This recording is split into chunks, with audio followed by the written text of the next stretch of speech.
Good evening and thank you for joining us at 6. I'm Nancy Cox. Kevin Christopher is off tonight. A fire tore through a Knox County home today, leaving a man, woman, and a little girl in the hospital with serious burns. The flames broke out this morning at a house on the corner of Engineer Street and Beatty Avenue in Corbin. Kylan Mills has the LEX 18 big story at 6. It was shocking. You know, you hate to see that. Wayne Taylor says out of nowhere this morning, his quiet Corbin neighborhood turned upside down. I just heard yelling and screaming, and I thought. Taylor says he looked outside and saw smoke next door. And it was like just like a minute or so, the whole house was engulfed.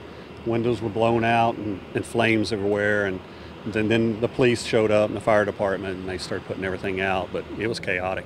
I'd never seen anything like that. We're told neighbors ran to make sure the kids inside were able to escape the fire. Family members tell us 16 people lived there. 7 children and 3 adults were home when the flames broke out. It scared me to death because my kids was in it. Jessica Wager says her sister and her 5-year-old niece had to be flown to University of Cincinnati Hospital. She says a male relative is still recovering at UK Hospital while others were treated and should be okay. It's sad. You hate to see that. There were a lot of children in there, and like I said, people were always coming and going. You never know how many children's in there.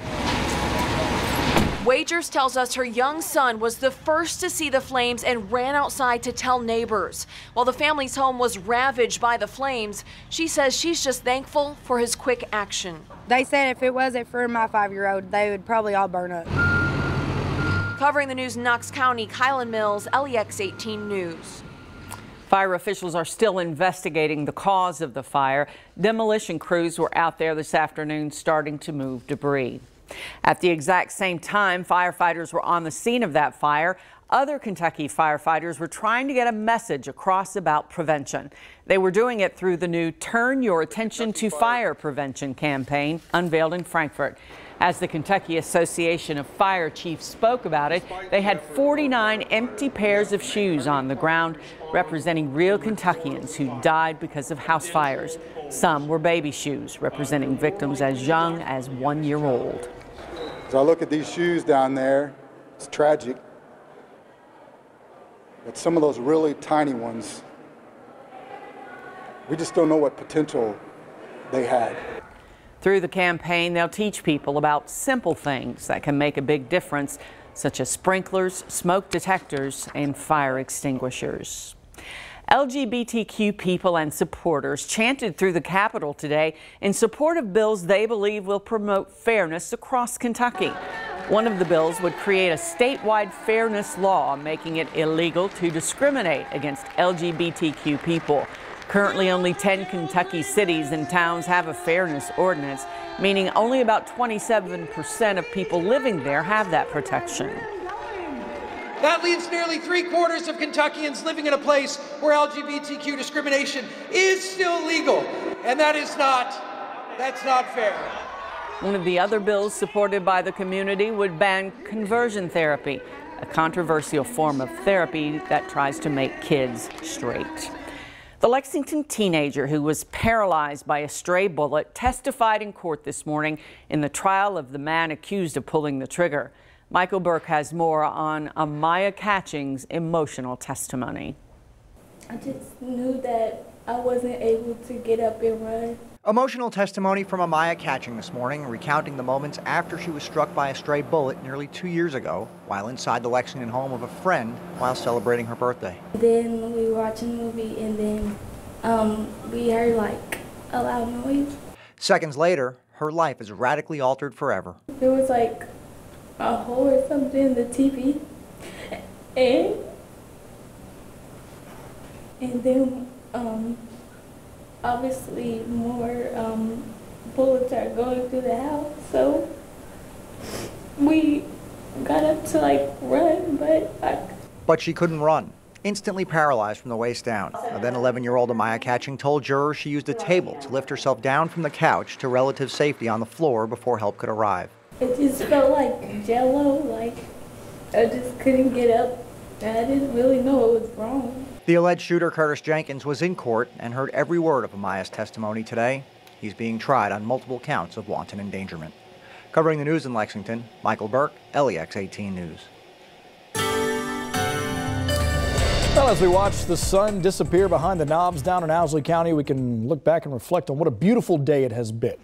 Plenty of blue out there, some high cirrus moving through, but it's been dry, and that's the most important thing. It was also mild this afternoon. I hope you had a chance to get outside and enjoy it. Good news is tomorrow, another dry day, mostly. There will be a few showers to talk about, but for the most part, tomorrow's looking pretty good as well. Low 50s right now at the Bluegrass Airport. A little bit of wind, but not much. So it's feeling like it should.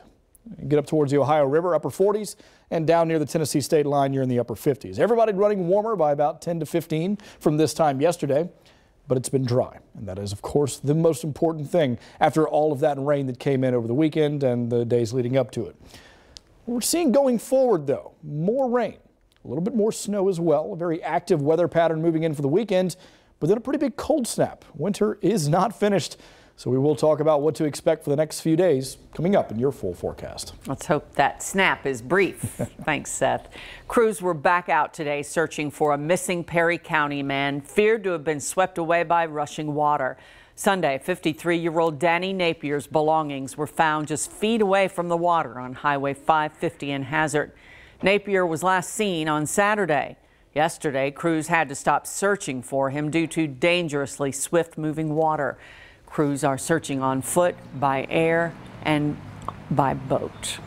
Water levels at Lake Cumberland are still extremely high. In Somerset, Lee's Ford Marina looks a whole lot different than usual as boat owners wonder how long this flooding will last.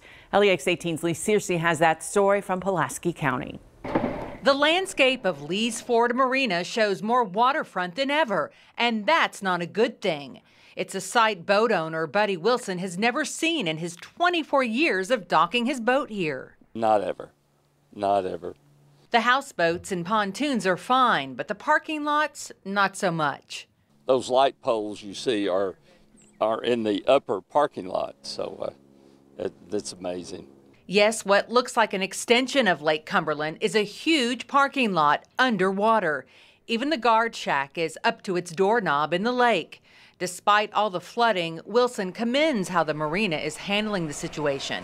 I mean, our boats will be fine. They're designed to float, and the marina is doing a good job of raising and lowering the docks.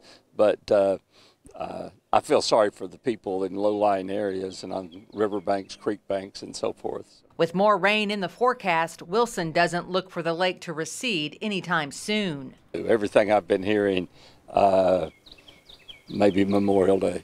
And Buddy Wilson and many others hope the hearsay is just that, hearsay. Covering the news in Pulaski County, Lee Searcy, LEX 18 News. A hearing for the Lexington bar accused of over-serving a man who later caused a deadly crash has been moved to next month due to a scheduling conflict. The Lexington Alcoholic Beverage Control Office hearing will focus on Horseshoes Kentucky Grill and Saloon on North Broadway. Police say after leaving the bar last month, Joey Lee Bailey drove the wrong way on I-75. He hit and killed a Michigan family of 5. Bailey also died in the wreck. The coroner's report showed he had a blood alcohol level of more than 3 times the legal limit. That hearing's been rescheduled for March 5th. 2 Boyle County inmates are getting praise after turning in something they found during a road cleanup detail. It's a situation that could have taken a very bad turn, but fortunately did not.